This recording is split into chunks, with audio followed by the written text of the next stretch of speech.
Now, this is what you call a storm down Lockman's Beach.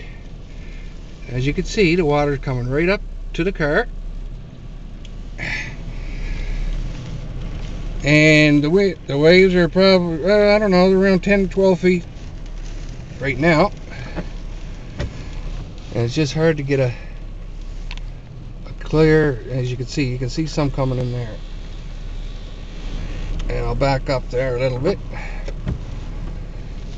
but she's breaking over here hard. Look, all the white water, every bit of it, but the camera's just not doing it justice, that's for sure. So we put down the window.